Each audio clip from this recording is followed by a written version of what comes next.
பக்தர்களுக்கு என் அன்பு வணக்கங்கள். ஓம் சாய்ராம். என் அன்பு குழந்தைக்கு, என்று நான் உன்னை தேடி ஏன் வந்தேன் தெரியுமா?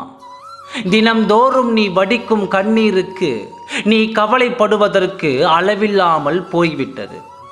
உன் கண்களில் ஒளி இல்லாமல் உன்னையே வருத்தி கொண்டும் உன் துணையை நினைத்து நீ வாடிக்கொண்டு இருக்கின்றாய். நானும் உனக்கு என் வார்த்தையையும் என் வாக்கையும் கொடுத்து கொண்டே தான் இருக்கின்றேன். ஆனால் எதிலும் உனக்கு அவசரம் பட வேண்டாம். அவசரப்பட்டவனுக்கு புத்தி மட்டும் என்று ஒரு பழமொழி இருக்கிறது அல்லவா? அவசரப்பட்டுத்தான் இன்று உன் வாழ்க்கையை தொலைத்து கொண்டிருக்கிறாய். பொறுமையோடு இரு. உனக்காக நான் இருக்கும் பொழுது நீ எதற்கு வருத்தப்படுகிறாய்? நான் தான் உன்னிடம் சொல்லிக் கொண்டு இருக்கின்றேனே, அனைத்தையும் நான் பார்த்து கொள்கிறேன் என்று. கொஞ்சம் பொறுமையாக இரு என்று உன் சாயப்பா உன்னிடம் சொல்லிக் கொண்டு தானே இருக்கிறேன். பிறகு ஏன் நீ அவசரப்படுகிறாய்? நன்றாகத்தான் உன் வாழ்க்கை போய்கொண்டு இருந்தது. உன் அவசரத்தால் தான் இன்று இந்த பிரிவை நீ சந்தித்திருக்கிறாய். வாழ்க்கையில் பொறுமையும் அன்பும் இரண்டும் மிகவும் அவசியம்.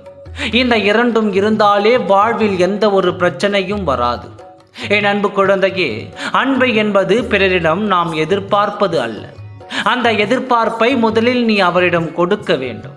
பின்புதான் அது இரட்டிப்பாக உனக்கு வரும். நான் உன் மீது அன்பு வைத்திருப்பதால் தான் நீ என் மீது அன்பு வைத்திருக்கின்றாய். ஏதாவது ஒரு காரியம் உனக்கு தாமதமானால் உடனே என்னிடம் கேட்கிறாய் அல்லவா? சாயப்பா, உனக்கு என் மீது அன்பு இல்லையா என்று. ஒரு செயல் தாமதமாகிவிட்டால் உன் மீது எனக்கு அன்பு இல்லை என்று அர்த்தமாகிவிடுமா என்ன? இப்பொழுது உனக்கு உன் துணைக்கும் இருப்பது இன்று ஒன்று மட்டும்தான். இந்த ஒன்று மட்டும்தான், தான் என்ற அகங்காரம்.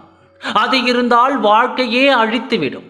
முதலில் நீ பேச வேண்டும், அவரும் அவர் பேச வேண்டும் என்று நீயும் எதிர்பார்த்து கொண்டு இருவரும் மனதினுள் அன்பை அடக்கி வைத்து கொண்டிருக்கிறீர்கள்.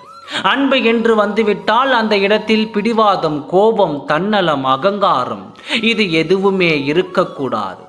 முதலில் நீயே பேசு உன் துணையிடம். அதனால் ஒன்றும் தவறு இல்லையே குழந்தையே. தாழ்ந்த இடத்தில் தான் தண்ணீர் நிற்கும். அதுபோல நீ எல்லாவற்றையும் விட்டுவிட்டு உன் துணையோடு ஒன்று சேர உன் கோபத்தை முதலில் விட்டுவிடு. அவரை சந்தித்து பேசு, மனம் விட்டு பேசு. உன் மீது தவறு இருந்தால் நீ மன்னிப்பு கேள், அதில் ஒன்றும் தவறு இல்லை. உன் சாயப்பா சொல்லை கேள், நான் சொல்வதை மதி, நான் சொல்வதை உடனே செய். இந்த பிரிவு ஒன்று நீடிக்காது, நல்லதே நடக்கும். ஓம் சாய்ராம். நன்றி, வணக்கம்.